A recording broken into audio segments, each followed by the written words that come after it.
Bonjour à toutes et à tous, bienvenue sur KTO pour la vie des diocèses où nous partons chaque semaine à la découverte d'un territoire, d'un diocèse et de son évêque. Et aujourd'hui, direction la Belgique et plus particulièrement la province de Liège dont le diocèse du même nom couvre le territoire. Dans cette édition, on suivra plusieurs des catéchumènes, ces jeunes et ces adultes qui se préparent à recevoir le baptême lors de la nuit de Pâques et on découvrira la particularité de la région germanophone présente à l'est de la province de Liège et l'accompagnement de ces communautés grâce au vicaire épiscopal qui en a la charge. Située au cœur de l'Europe, la province de Liège est un carrefour aux frontières des Pays-Bas, de l'Allemagne et du Luxembourg. Surnommée la Cité ardente, Liège, son chef-lieu, est la première agglomération de Wallonie et est devenue la 4e de Belgique. La ville bénéficie d'un réseau de voies de communication très dense, qu'il s'agisse de sa gare, pour les passagers comme pour les marchandises, du port autonome de Liège, de la route ou du trafic aérien dans le fret. 84 communes, dont 9 germanophones, composent la province de Liège, dans laquelle l'agriculture occupe 42% du territoire. Et pour parler du diocèse de Liège, je reçois son évêque, Monseigneur Jean-Pierre Delville. Bonjour Monseigneur. Bonjour Honorine. Quelles sont les spécificités, les caractéristiques de ce diocèse de Liège, de l'Église catholique dans la province de Liège ? C'est une église qui est ancrée dans la région depuis plus d'un millénaire, et donc ça se ressent fort à l'histoire locale, au nombre d'églises qu'on rencontre, au nombre de saints que l'on connaît, qui sont d'origine locale. Donc il y a une grosse culture chrétienne locale, et en même temps, c'est un pays industrialisé, très fort au XIXe siècle, et sécularisé, évidemment, comme nous le vivons aujourd'hui. Donc il y a ces contrastes, si vous voulez, entre un riche passé et un avenir qui est tout à fait nouveau. Donc il faut pouvoir conjuguer l'un et l'autre dans la pastorale de notre diocèse. Au début de cette émission, quelques dates pour retracer les grandes lignes de votre parcours. Monseigneur Jean-Pierre Delville, vous êtes donc évêque de Liège depuis 2013, membre de la communauté Sant'Egidio, né en 1951 à Liège, justement, ordonné prêtre en 1980 pour ce même diocèse. Vous avez notamment été président du séminaire Saint-Paul à Louvain-la-Neuve de 1993 à 2005 et porte-parole de la conférence épiscopale belge de 1996 à 2002. Il y aurait beaucoup d'autres choses à dire, mais il faut bien retenir quelques dates. Vous avez choisi comme devise épiscopale ce verset du psaume 46, « Le fleuve, ses bras réjouissent la ville de Dieu ». Monseigneur Jean-Pierre Delville, vous allez envoyer au pape Léon XIV, ce n'est pas un secret, votre démission de votre charge d'évêque pour vos 75 ans, fin avril. Quel bilan est-ce que vous tirez de ces 13 ans comme évêque de Liège ? J'oserais dire que je suis fier de ce qui s'est passé. Le diocèse est en bon état.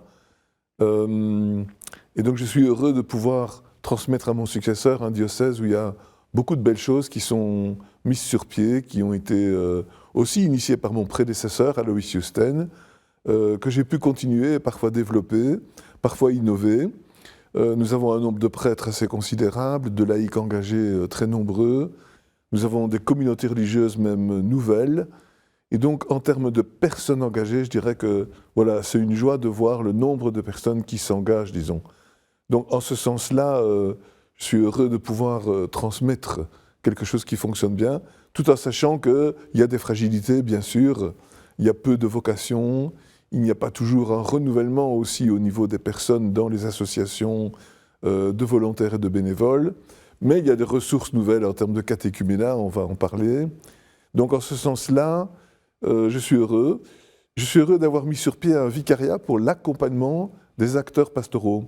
Parce que je voyais les prêtres en difficulté, je voyais les prêtres sujets à des burn-out, à des maladies, je voyais les prêtres vieillir, cherchant à voir comment passer leur vieillesse. Et donc, vers les années 2020, on a pu mettre sur pied carrément un vicariat pour l'accompagnement, avec 2 assistantes sociales et une vingtaine de bénévoles qui s'occupent d'accompagner les prêtres et les acteurs pastoraux, y compris dans le règlement des conflits qu'il peut y avoir sur place, y compris aussi un dans rôle l'accueil. de médiation, donc. Voilà, remédiation, y compris dans l'accueil des prêtres venant de l'étranger qui se présentent parfois dans notre diocèse. Et donc ça nous permet d'avoir une bonne évaluation des personnes, un bon accompagnement des personnes, qui n'interfère pas sur les nominations, donc qui n'est pas hiérarchique, mais qui est confidentiel. Et donc en ce sens-là, voilà, je suis très heureux. Pour moi, c'était un gros souci en moins, parce que je dois dire que des prêtres venaient se confier à moi, Et parfois, j'étais à cuillard. Comment répondre à ce problème? Et maintenant, je sais comment aider parce que je ne suis pas seul dans cette question. En Belgique aussi, le nombre de catéchumènes est en croissance avec près de 30% d'augmentation des candidats au baptême, jeunes ou adultes cette année. La confirmation d'une tendance de fond avec un triplement du nombre de demandes de baptême d'adultes sur les 10 dernières années. Un phénomène qui touche particulièrement les diocèses de Malines, Bruxelles, Tournai et Liège. Et à Liège, justement, ils sont presque 80 entre 17 et 70 ans à se préparer au baptême. Notre journaliste Guillaume Cross a suivi le groupe de la paroisse de Saint-Vincent, ouvert aux catéchumènes, néophytes et à tous ceux qui veulent en savoir plus sur la foi catholique.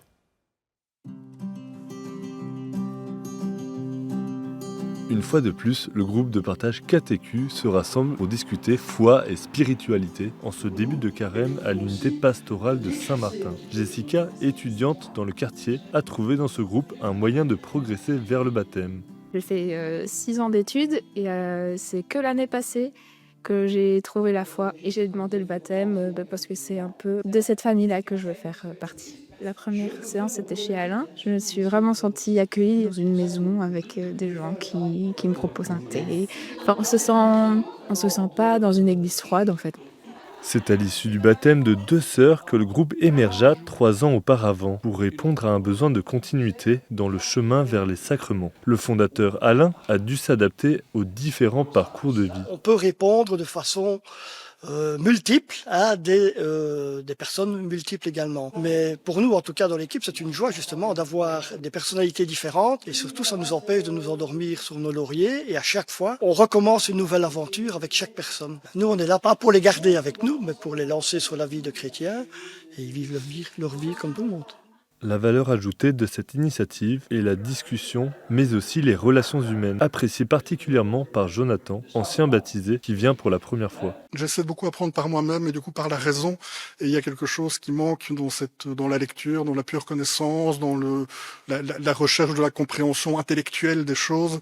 Et mon attente, c'est d'avoir une compréhension plus humaine, plus au niveau du cœur et non plus au niveau du partage en fait. Et donc c'est vraiment recevoir le message réellement au-delà de simplement le lire. Continuer à suivre le chemin que j'ai entamé, trouver ma voie et combler ce vide spirituel qui était en moi et que je pense vraiment trouver à terme dans le Christ et dans le christianisme. Qu'est-ce qui se passe demain ?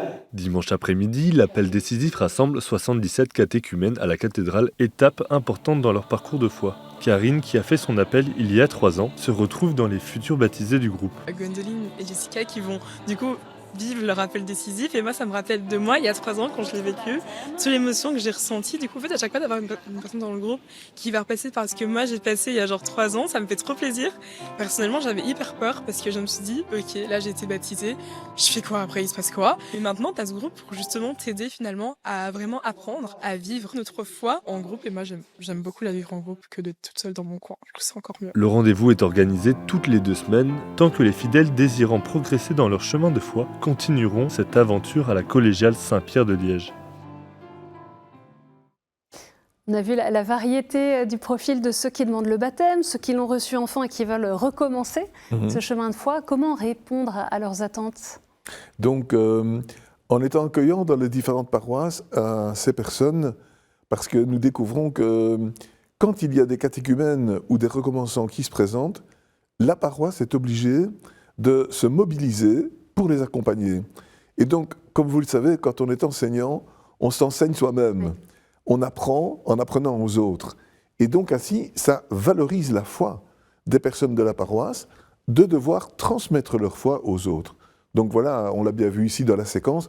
À la basilique Saint-Martin, j'en suis très heureux, car j'y étais vicaire autrefois, donc ces bâtiments me sont familiers. Et donc, ça me fait plaisir de voir ces bâtiments qui sont pleins de vie, avec ces jeunes qui sont là comme recommençants. Vous avez reçu les lettres de ceux qui demandent le baptême dans quelques jours, quelques semaines, dans la nuit de Pâques. Est-ce qu'il y a un profil spécifique de ces nouveaux baptisés ? Oui, alors j'ai vraiment lu les lettres attentivement. J'ai eu de magnifiques témoignages, il y a beaucoup de choses confidentielles que je ne vais pas vous dire. Mais il y a certaines choses que j'ai voulu vraiment préciser et même comptabiliser. J'ai remarqué par exemple que 48% des catéchumènes ont en dessous de 25 ans, donc pratiquement la moitié. Ce qui m'a frappé aussi, bien sûr, c'est que la raison de la conversion, c'est une rencontre, un choc, un événement de la vie. 53% des lettres parlent de cet événement déclencheur. Je vais vous donner quelques petits spécimens après. Mais ce qui m'a frappé encore plus, c'est que la famille compte pour 40% dans les témoignages des personnes. On dit souvent que c'est des personnes qui viennent d'ailleurs, qui n'ont jamais connu la foi dans leur famille. Eh bien non, 40% ont été initiés à la foi, pas nécessairement par les parents. Ça peut être une grand-mère, une arrière-grand-mère, ça peut être le mari, ça peut être même les enfants. Et une deuxième chose qui m'a vraiment frappé et qui m'a fait plaisir, c'est que 18% se réfèrent à leur cours de religion à l'école. Là, c'est un petit coup d'encensoir aux profs de religion qui se disent parfois à quoi ce qu'on sert. Mais voilà, il y a au moins presque 20% de personnes. Quelque chose est semé et qui germe quelques années plus tard. Exactement, vous voyez. Et alors, frappant aussi que 18% des personnes disent avoir eu un cheminement depuis très longtemps et s'être décidées très lentement. Et enfin, les réseaux sociaux dont on parle beaucoup ne sont cités que pour 7%. Donc il n'y a pas un raz-de-marée des réseaux sociaux, au moins dans les lettres. Peut-être que tout le monde ne dit pas tout. Alors je vous dis une phrase ou deux qui montre un petit peu le chemin de conversion de telle ou telle personne. Quelqu'un me dit, l'an passé, un très bon ami catholique me demanda si j'étais croyant. Je lui réponds alors que je ne savais pas, que j'étais hésitant. À la suite d'une longue réflexion, je finis par assurer ma foi. Alors là, vous voyez la conversation entre jeunes qui parlent de leur foi. Ça, c'est vraiment important. Un autre écrit, une autre. En grandissant, je me suis éloigné de la parole de Dieu. Je suis rentré dans la même case que les autres. J'avais peur d'être seul. J'ai vécu des harcèlements. Vers 17 ans, j'ai voulu me faire baptiser, mais je ne savais pas où aller. J'ai vécu des peines de cœur, une addiction à l'alcool. J'ai versé des pleurs. Et un jour, en scrollant sur TikTok, je tombe sur une prière. Ça a été comme un électrochoc et ce fut du réconfort. Voilà, je ne cite évidemment pas de nom, mais vous voyez un itinéraire magnifique d'une personne qui passe par des épreuves et qui finalement fait ce pas de la foi à travers les épreuves qu'elle a vécues. Et je dis encore une phrase, je me suis rapproché de l'Église sans vraiment y croire. Surtout par respect pour mes grands-parents et par envie de préserver les traditions. Depuis que j'ai la foi, j'ai vraiment une autre vision du monde. Je sens que tout va bien. Là où ma vie, avant ma rencontre avec le Christ, était compliquée. Donc vous voyez aussi ici cette dimension d'une tradition, mais qui petit à petit est distillée dans la vie et puis dont les effets éclosent dans le présent. Merci de nous avoir partagé ces exemples très concrets qui permettent justement de mieux connaître les parcours précis de ces catéchumènes. Vos trois mots-clés, Monseigneur Delville, ce sont ceux du synode pour une église synodale, communion, participation et mission. Oui. Je voudrais revenir sur la participation avec une question toute simple. Comment faire pour que tout ne retombe pas sur les épaules du curé ? C'est une très très bonne question. Alors nous avons inventé le chantier paroisse. Le vicaire général antérieur à l'actuel, Alphonse Borras, a lancé cette initiative et l'actuel, Éric de Beuquelard, la développe avec bonheur. Il s'agit que chaque paroisse fasse partie d'une unité pastorale. Nous avons 550 paroisses. Nous avons réuni en 71 unités pastorales et nous veillons à ce que chaque unité pastorale ait son équipe pastorale. Nous veillons même à ce qu'il y ait un délégué qui soit envoyé par l'évêché pour rester en contact avec chaque unité pastorale. Et donc ça nous aide vraiment à vivre la synodalité à la base. Chaque paroisse, qui plus est, a son conseil pastoral qui est un petit sénat, 20, 30 personnes, réunies de temps en temps pour un avis plus gros, plus général. Et aussi des petits groupes par ancienne paroisse, par église locale, par village, que nous appelons équipe relais, qui donne l'écho du local. Voilà comment se structure la synodalité locale. Vous avez aussi nommé des coordinateurs laïcs dans les paroisses. Alors, vous appuyez sur ça sur le droit canonique, le canon 517, si je ne me trompe pas. Quelles sont les spécificités de cette mission ? Parce que ça ne prend pas la place du curé, justement. Voilà, ça ne prend pas la place du curé, ça décharge le curé de la prise en charge de la coordination de toutes les activités d'une unité pastorale. Une unité pastorale, c'est une PME. Ça regroupe 50 000 personnes. Et donc, il faut que la personne capable de coordonner ait le don et le sens de l'organisation. Nous découvrons que des prêtres ont des dons, mais pas nécessairement celui-là. Et vous avez des prêtres qui célèbrent très bien, qui parlent très bien, qui ont des très bons contacts personnels, mais qui sont à la limite un peu défaillants en organisation. Ils sont tout contents quand quelqu'un aide et s'engage dans l'organisation. Eux peuvent vaquer à leur ministère plus proprement sacerdotal. Et nous appliquons cette situation dans 5-6 endroits, parfois même à la demande du prêtre du coin, ou tout simplement parce qu'il y a des capacités locales de gestion qui permettent de s'engager ainsi. Je le disais en introduction, le diocèse de Liège est marqué par la présence de la communauté germanophone. Le père Émile Piron, vicaire épiscopal, nous décrit les particularités et les défis de cette région germanophone située à l'est de la province. Actuellement, depuis 100 ans, cette région fait partie du diocèse de Liège. Donc c'est une région frontalière. Et ce qui est spécifique pour une région frontalière, c'est qu'on est toujours invité à aller au-delà des frontières. C'est une région qui a changé de pays plusieurs fois. Au niveau politique, la région germanophone a une autonomie. Il y a un parlement, il y a un gouvernement, il y a des ministres. Ce qui est plus important au niveau des liens entre l'Église et le monde civil ou politique, c'est que la compétence, par exemple, pour suivre le culte, la gestion du temporel, des biens d'église, donc les églises, les fabriques d'églises, là, nous avons une législation propre de la partie francophone. Un détail, je dirais, comme révélateur dans les changements depuis quelques décennies, c'est une plus grande ouverture vers l'Allemagne et vers les Pays-Bas, le Grand-Duché, c'est lié au contexte, disons, européen, et aussi au fait que cette petite région a trouvé une autonomie assez importante au niveau culturel, l'enseignement et d'autres thématiques aussi, ce qui fait qu'il y a maintenant plus de monde, des jeunes qui vont étudier en Allemagne, par exemple, ou dans les Pays-Bas, que dans le temps. Il est une évidence, lorsque moi j'étais rentré à l'université ou au séminaire, mais c'était vers la Belgique qu'on se tournait. Maintenant, beaucoup plus aussi vers Cologne, vers Maastricht, vers Aix-la-Chapelle ou en d'autres lieux. Donc là, quelque chose, la dimension eurégionale a joué très fort. Quel est l'accompagnement spécifique à apporter à ces communautés germanophones dans le diocèse ? Alors c'est un accompagnement véritablement lié à la culture de la langue germanique, de la langue allemande. Donc c'est très très important de respecter les coutumes locales, que ce soit les célébrations, que ce soit les réunions, que ce soit les associations. Là-bas, il y a beaucoup de carnaval, il y a beaucoup d'associations locales, il y a des orchestres. Il y a beaucoup plus, c'est un monde beaucoup plus associatif que dans le reste de notre diocèse.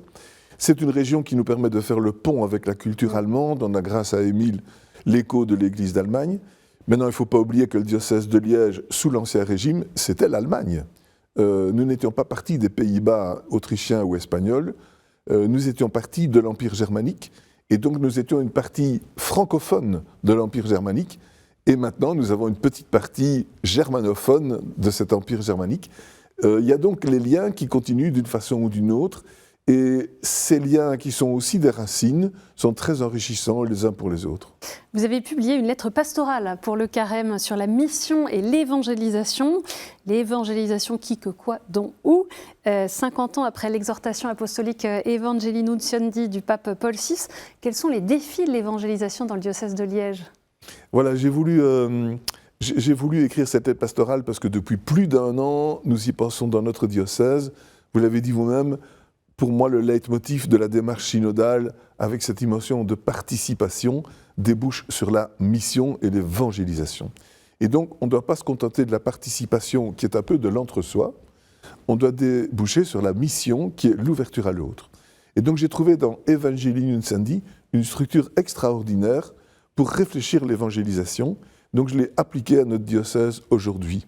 Alors, j'ai repéré dans Evangelii Nuntiandi la volonté de garder des pôles en tension les uns avec les autres. C'est-à-dire que vous avez l'évangélisation comme témoignage de personne à personne, mais vous avez aussi l'évangélisation comme message.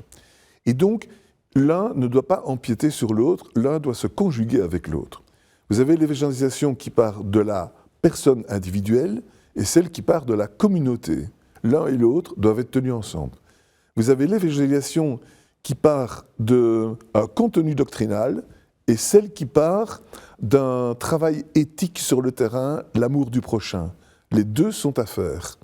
Et donc c'est très important de voir l'évangélisation de cette manière, c'est-à-dire pas d'une manière unilatérale, mais de cette manière plurielle. Alors j'étais très frappé par le fait que le pape Paul VI s'insiste sur l'évangélisation des cultures. Je me suis dit, mais on n'arrête pas de parler de l'évangélisation des personnes. Comment est-ce qu'on peut évangéliser les cultures sans passer par les personnes?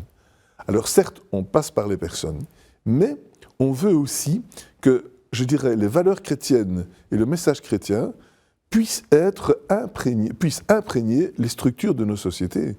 Et parfois même nos propres œuvres ou organisations qui peuvent se déchristianiser, se fonctionnaliser au cours du temps, doivent être réévangélisées. Et donc là, on réévangélise la culture. Donc je pense que c'est un grand défi. On évangélise la culture aussi, bien sûr, que sais-je, par les œuvres d'art, par les églises qu'on reconstruit ou qu'on rouvre au public, aussi par les témoignages. Nous avons valorisé à Liège le témoignage de la bienheureuse Eugénie Joubert, qui est une jeune religieuse française morte en 1904. C'est un peu la petite Sainte Thérèse de l'Enfant Jésus de Belgique, mais elle était française de Haute-Loire, dit Saint-Jean. Elle est morte à Saint-Gilles, paroisse de Liège. Elle est enterrée là-bas, on a accueilli ses reliques et on valorise son culte. Donc c'est aussi le témoignage des saints et de ceux qui nous ont précédés que nous voulons valoriser.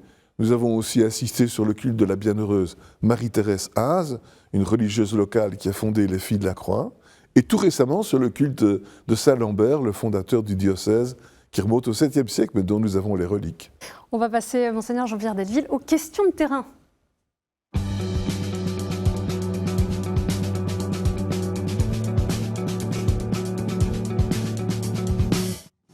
Et on a une première question d'Adrien de Visé-Basse-Meuse.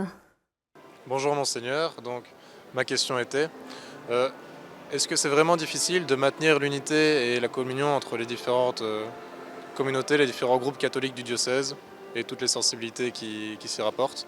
Et pensez-vous réussir à le faire sur le long terme? Oui, vraiment très très bonne question, je suis très heureux, merci beaucoup. C'est un de mes objectifs, c'est de vivre l'unité de la foi dans la pluralité des expressions. Et je pense que nous avons des communautés plus traditionnelles, des communautés qui sont plus modernes quelque part. Ce n'est pas une raison pour s'exclure les uns des autres. Je crois qu'il faut découvrir la force de la foi à travers la multiplicité des expressions. Et donc moi-même, je vais volontiers dans des communautés diverses pour être présent, des messes plus modernes avec des jeunes. La semaine dernière, j'étais chez les Maronites, les chrétiens d'Orient, libanais. J'ai célébré la messe en rite maronite, ça fait très ancien, pour ne pas dire archaïque, mais en même temps, les jeunes eux-mêmes qui organisaient cette messe m'ont invité, et donc j'avais ce contraste d'une liturgie qui était exceptionnellement, je dirais, solennelle, avec des jeunes qui eux-mêmes l'organisaient. On écoute aussi la question d'Étienne de la paroisse Saint-Vincent au confluent de Liège. Bonjour Monseigneur, ma question est, dans votre métier d'évêque, quelle est la chose que vous aimez le plus, qui vous fait le plus plaisir dans votre métier? Alors peut-être ce qui me fait le plus plaisir, c'est de rencontrer les gens. Moi j'aime bien aussi d'être au contact avec les pauvres en fait. Et j'aime bien faire le service par la communauté Saint-Égidio, de la rencontre des pauvres. Je vais au repas de Noël qu'on organise pour les personnes en difficulté dans notre ville. Et je pense que notre Église doit être engagée dans le service des pauvres et l'évêché s'y emploie d'ailleurs par des initiatives pour les SDF, une maison qu'on a trouvée par exemple pour des SDF que j'avais visités dans leur roulotte le long d'une rivière, abandonnée de tous. On a réussi à trouver une maison pour eux. Pour nous, avec la Caritas locale, avec une ASBL qui s'appelle Benoît et Michel, on a pu trouver une maison. Eh bien, pour moi, ces rencontres, c'est vraiment une joie. Et quand j'ai pu revoir les gens des roulottes dans la maison qu'on a trouvée pour eux, c'était vraiment un moment de bonheur. Et on termine avec une question d'Éric de l'unité pastorale de Saint-Benoît aux portes d'Avroy. Bonjour Monseigneur. Ma question ce jour, étant donné que nous nous sommes tellement habitués à vous, étant atteints par la limite d'âge, est-ce que vous serez toujours facile d'accès comme vous l'avez été tout au long de votre magistère? C'est-à-dire, si nous avons besoin de vous, est-ce qu'on pourra facilement vous atteindre comme on l'a toujours fait du temps de votre magistère? Merci.